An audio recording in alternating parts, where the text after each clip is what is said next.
예전에 시카고의 유명한 전도자 D.L. 무디가 전도사가 되기 전에 주일학교 교사 훈련을 받고 그리고 밖에 나가서 사람들에게 전도를 했답니다. 그리고 이제 돌아와서 보고를 하는데 D.L. 무디가 이렇게 보고를 합니다. 오늘 저는요 2사람 반을 전도했습니다. 2사람 반? 사회자가 어째서 2사람 반입니까? 알겠습니다. 어른 2사람과 어린이 하나를 전도하셨군요. 그러자 무디는 사회자에게 아니요, 그 반대입니다. 저는 어린이 2과 어른 하나를 전도했습니다. 사회자가 머리를 갸우뚱하자 무디가 설명했습니다. 어른들은 인생을 벌써 절반 이상 산 사람이기 때문에 어른은 엄격하게 말하면 반 사람입니다. 그런데 어린아이는 아직 일생을 살지 않았습니다. 아이들은 자신의 전생에 자신의 whole full life를 주님께 드리며 살 수 있기 때문에 아이들이 한 사람입니다. 이는 아이들이 얼마나 중요한지를 생각하게 하는 이야기죠. 근데 역사적으로 보면 모든 나라, 모든 민족에서 아이들이 나이와 체격, 지식과 지혜가 작다고 아이를 하나의 인격체로 대하지 않고 어른의 소유물 내지 자신이 마음대로 좌지우지할 수 있는 존재로 여기며 무시하곤 했습니다.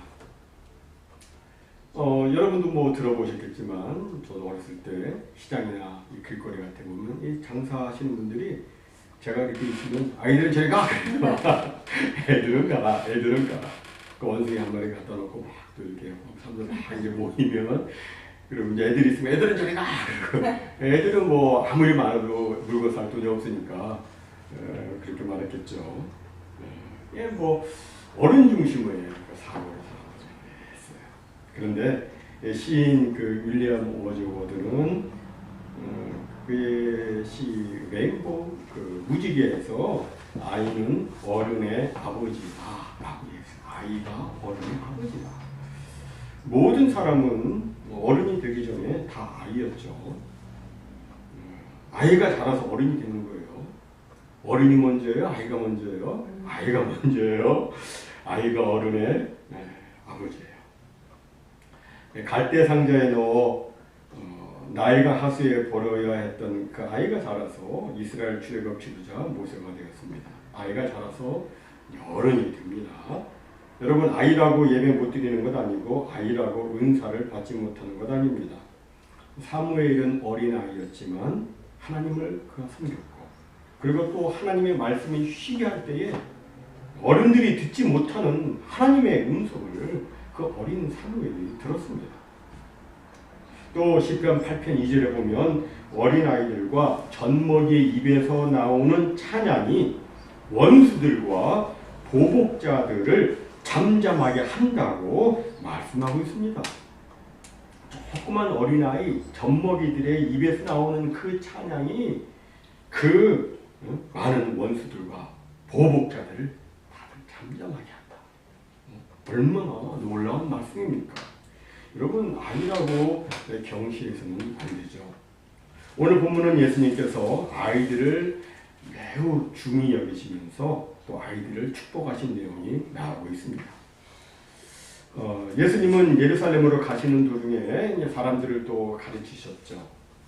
그때 예수님을 존경하고 따르던 사람들 가운데 몇 사람이 예수님께서 자기 아이들을 만져주시고 또 축복해 주시기를 기대하면서 자기 아이들을 예수님께 데리고 왔습니다.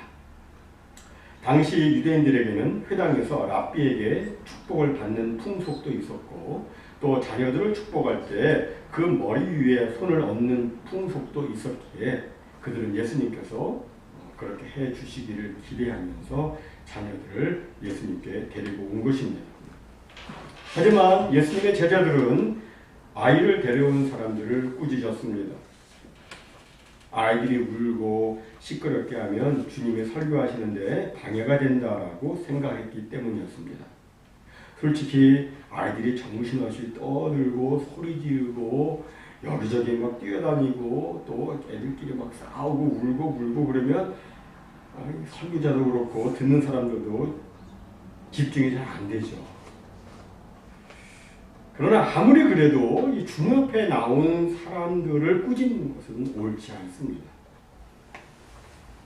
제자들이 꾸짖는 것을 보신 예수님께서는 몹시 마음이 아프셨습니다. 오늘 본문 14절에 예수께서 보시고 노하시어 이르시되 이렇게 있는데 여기 노하시어라는 말은 몹시라는 단어와 괴로워하다는 단어가 합성된 단어입니다.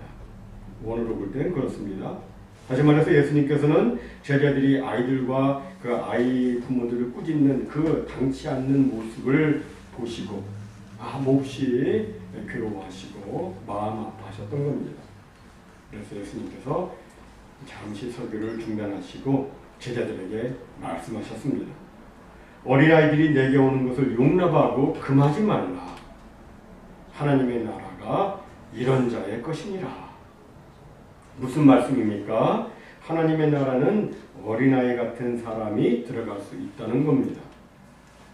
하나님의 나라가 이런 자의 것이니라. 여러분, 그 어린아이와 같아야 한다는 것이 도대체 무슨 의미일까요? 어린아이와 같아야 된다. 가끔 보면 어린아이와 같아야 된다는 이 말씀을 아이들처럼 그렇게 착해야 된다 이렇게 생각하는 사람들이 있습니다.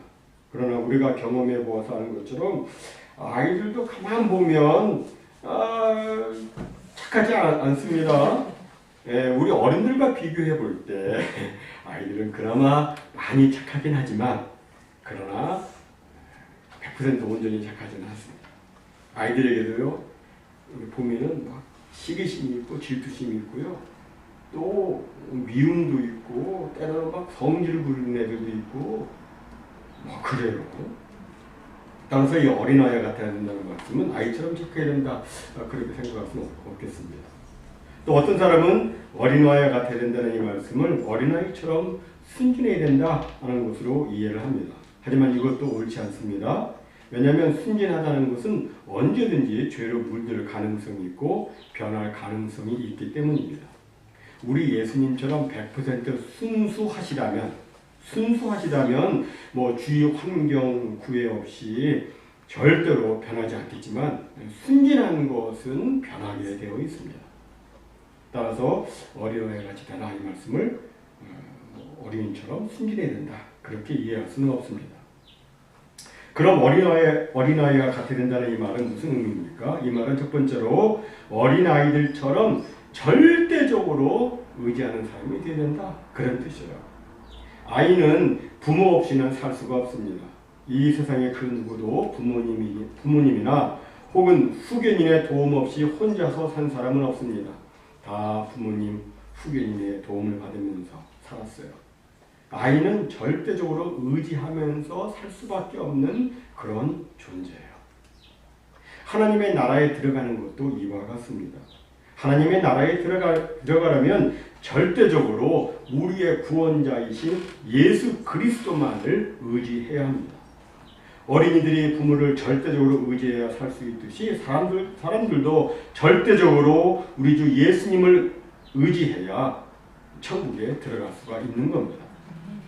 요한복음 14장 6절에서 예수님께서는 말씀하셨습니다. 내가 곧 길이요 진리요 생명이니 나로 말미암지 않고는 아버지께로 올 자가 없느니라. 이 말씀처럼 오직 예수님을 의지해야 아버지께 곧 천국에 갈 수가 있는 겁니다. 그렇다면 이 어린아이와 같아야 된다. 이 말은 뭐예요? 예수님을 절대적으로 의지하는 사람이 되어야 한다 하는 것임을 우리가 알 수 있습니다. 다음 두 번째로 어린아이와 같아야 된다 이 말씀은 의심 없이 받아들여야 된다 그런 의미입니다. 자녀들을 다 키워보셔서 아시겠지만 아이들의 특징 중에 하나는 잘 받아들인다는 거예요. 나이가 좀 들어가면 세상에서 이런 일 저런 일 좋지 않은 많은 일들을 경험했기 때문에 누가 무슨 말하면 그것을 재보고 의심하고 이것저것 생각을 많이 하지만 어린아이들은 그렇지 않아요. 어린아이들은 계산이나 의심 없이 그냥 잘 믿고 잘 받아들여요. 그죠? 이만큼 큰 어린아이 말고 요만한 어린아이 생각해보시면 그렇잖아요. 천국에 들어가는 것도 이와 같습니다. 천국에 들어가려면 주님을 의심 없이 받아들여야 됩니다. 오늘 본문에서 예수님께서는 누구든지 하나님의 나라를 어린아이와 같이 받들지 않는 자는 결단코 들어가지 못하리라 라고 하셨는데, 여기 받든다 이 말은 뭐 높이 받든다 이런 뜻이 아니라 환영하면서 영접한다, 기쁨으로 받아들인다 그런 뜻이에요. 받아들인다 그런 뜻입니다. 마치 아이들이 아무 의심 없이 잘 받아들이는 것처럼 천국도 예수님을 의심 없이 받아들이는 사람, 하나님의 나라를 환영하고 기쁨으로 받아들이는 사람이 들어갈 수 있다는 겁니다. 이런 면에서 우리 어른들은 아이들에게서 절대적으로 신뢰하고 절대적으로 의지하는 것을 배워야 합니다. 아이들은 참 신뢰하고 절대적 신뢰하고 절대적 의지하잖아요. 이거 우리가 좀 배워야 돼요. 어린아이처럼 그냥 단순히 받아들이는 것 배워야 됩니다. 막 속은 복잡하게 이것저것 많이 생각하지 말고 아이들이 그냥 받아들이는 것처럼 우리도 그렇게 배워야 됩니다. 요한복음 1장 12절에서 말씀하셨죠. 영접하는 자, 곧 그 이름을 믿는 자들에게는 하나님의 자녀가 되는 권세를 주셨으니, 이 말씀과도 같이 주 예수 그리스도를 그냥 영접하는 사람, 어린아이와 같이 아무 의심 없이 조건 달지 않고 예수님의 말씀을 있는 그대로 받아들이고, 그리고 주님을 전적으로 의지하는 사람, 이 영접하는 사람이 하나님의 자녀가 되어 하나님의 나라에 가는 것입니다. 이렇게 예수님께서는 제자들에게 가르쳐 주셨고, 그 다음에 이제 그 아이들을 안으시고, 그리고 그들 아이에게 안수하시고, 그리고 이제 축복을 해 주셨습니다. 근데 여기 축복하셨다 이 말이요, 그 언어로 보면 한 번 축복하고 끝났다 그런 얘기가 아니고요, 계속해서 열렬히 축복하셨다 그런 의미를 담고 있습니다. 그러니까 예수님께서는 아이들을 하나씩 하나씩 품에 안으시고 아이들을 축복하시는데 아주 긴 시간 아주 열렬히 축복해 주신 겁니다. 당시 아이들의 부모들은 예수님께 단순한 축복을 바라고 아이들을 데리고 왔지만, 예수님은 그들이 기대한 것 이상으로 더 많이 축복을 해 주셨습니다.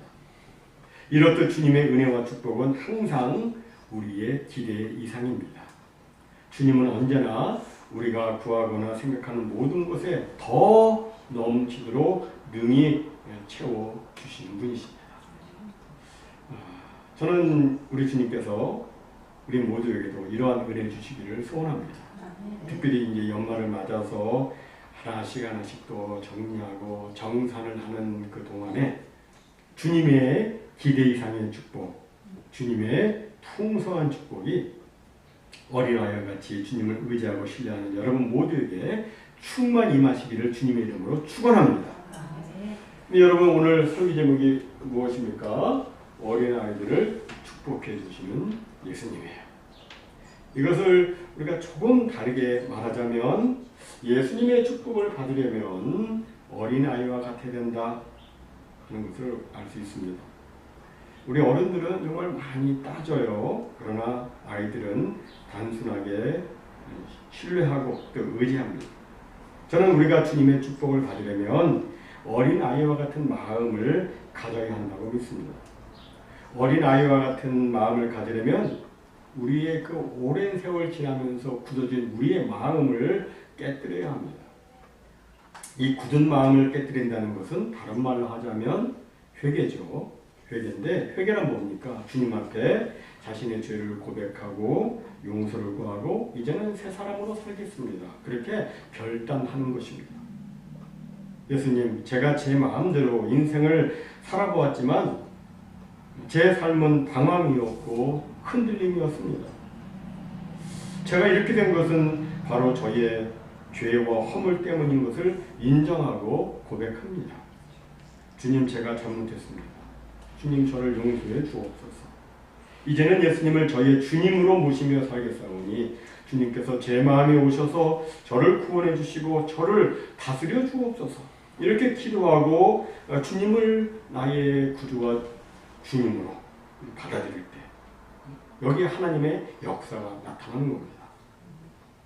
이렇게 어린아이 같은 마음으로 회개하고 예수 그리스도를 나의 구주와 주님으로 영접할 때 하나님의 구원이 임하고 그리고 하늘의 신령한 축복이 임하게 되는 것이죠. 그런데 예수를 믿고 우리가 시간이 좀 오래 지나다 보면 모든 사람들이 다 그래요. 시간이 좀 지나다 보면 또 굳어져요. 또 마음이 굳어집니다. 물론 이미 구원받은 사람은 구원을 잃어버리지는 않지만 그 구원의 기쁨, 그 하늘의 그 기쁨을 잃어버릴 때가 있습니다. 신앙생활이 더 이상 활력을 갖지 못하고 영적인 침체 속에 빠질 때가 있습니다.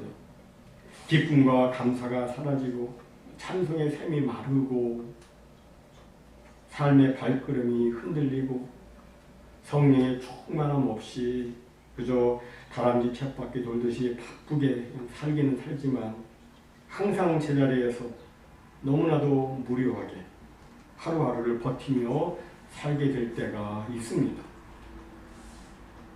여러분, 이런 사람에게 무엇이 필요합니까? 이런 사람은 과연 어떻게 하나님과의 교제를 회복하고 그 구원의 즐거움을 회복할 수 있습니까? 이것도 구원받는 것과 똑같습니다. 우리가 회개와 믿음으로 예수님 앞에 와서 하나님의 자녀가 되었듯이 우리가 하나님의 교제를 회복하고자 할 때에도 회개가 필요한 겁니다. 내가 하나님 앞에 잘못 살아왔던 것, 내가 하나님을 내 삶의 첫째 자리에 두지 않고 내가 내 마음대로 내 고집대로 살았던 것, 그것을 다 또 고백하며 회개해야 합니다. 하나님, 제가 제 마음대로 고집하며 살았더니 제 영혼에 평안이 없습니다. 하나님을 전적으로 신뢰하며 살지 않았더니 제 마음과 삶은 온통 방황이고 염려고 답답함입니다. 하나님, 제가 잘못했습니다. 이제 다시 한 번 더 하나님을 신뢰합니다. 더 이상 나를 의존하지 않겠습니다. 저희 얼마 안 되는 지에 저의 잘난 꾀를 의존하지 않겠습니다. 저는 오직 하나님을 신뢰하고 살겠습니다. 이렇게 회개하고 하나님을 의지하면 하나님의 긍휼의 의심을 받고 그 영혼이 다시금 회복이 되는 겁니다. 마치 우리들이 아이들을 붙들고 설득하고 가르쳤을 때 처음에는 버티던 아이들이 어느 순간에 마음을 바꿔와서 아빠, 제가 잘못했어요. 엄마, 제가 잘못했어요. 그럴 때 그 아이를 볼 때 눈물이 핑 돌면서 그 아이들을 꼭 안아주고 싶듯이 하나님께서도 우리가 주 앞에 나와 우리의 잘못을 회개하고 자백하는 그 순간 하나님께서도 눈물 글썽 울컥하시며 우리를 안아주시고 우리 속에 하나님의 나라가 회복되게 해주시고 우리 속에 기쁨의 샘물이 터지게 해주시고 감사와 환희의 찬양이 우리 속에서 회복되도록 역사해 주시는 겁니다. 사랑하는 성도 여러분, 우리 주님은 말씀하셨습니다. 너희가 어린 아이와 같지 아니하면 결단코 하나님 나라에 들어갈 수가 없느니라. 여러분, 누구든 어린아이와 같지 아니하면 결단코 하나님의 나라에 들어갈 수 없습니다. 뭐 교회에 왔다 갔다 한다고 해서 하나님의 나라에 가는 건 아니죠. 뭐 여러 자기가 뭐 선한 일 많이 했다고 하나님 나라에 가는 건 아닙니다. 어린아이와 같아야 하나님 나라에 들어갈 수 있습니다. 그럼 어떻게 어린아이와 같이 될 수 있습니까? 회개 말고는 없습니다. 어린아이 같은 마음에서만 일어나는 회개의 단순성과 솔직한 회개를 통해서 우리는 구원받게 되고 우리는 또 회복되게 되는 겁니다. 오늘 이 자리에 혹시 오늘 내가 갑자기 죽으면 내가 하나님의 나라에 들어가게 될지 아닐지 확신이 없는 분 계십니까? 아니면 최근에 내 생활 속에서 구원의 즐거움을 잃어버리고 마음이 흔들리는 삶을 살고 있는 분들은 계시지 않습니까? 내가 예수를 믿지만 내가 하나님의 자녀인 것을 알지만 이상하게도 요새 기쁨이 없고 그저 마음이 무겁고 답답하고 마음의 방황이 계속되고 있다면 그러면 회개해야 합니다. 하나님, 제가 회개합니다. 그리고 주님을 의지합니다. 제가 순간적이나마 나를 의지하고 내 꾀를 의지하고 내 지혜를 의존하며 살았던 저를 용서해 주옵소서. 이제는 주님을 절대적으로 의지하며 살겠습니다. 주님을 절대적으로 신뢰하며 살겠습니다. 하오니 주여, 주의 보혈로 나를 씻어주시고 내 속에 구원의 기쁨을 회복시켜 주시고 내 안에 정직한 영을 새롭게 해주시고 새 마음으로 새로운 삶을 살 수 있도록 주 성령이여 역사해 주시고 나를 도와주시옵소서. 이렇게 간절히 회개하면서 기도해야 하는 겁니다. 주님이 원하시는 것은 우리에게 축복 주시는 거예요. 우리가 주님의 축복 받으려면 어린아이와 같이 되어야 합니다. 회개 말고는 없습니다. 모쪼록 우리 모두 회개함으로 어린아이 같은 마음을 다시금 회복하셔서 주님의 풍성한 축복 받으시기 바랍니다. 주님의 그 구원의 은혜도 체험하고 그 구원의 즐거움도 크게 경험하며 사는 복된 우리가 다 되시길 주님의 이름으로 축원합니다. 아멘.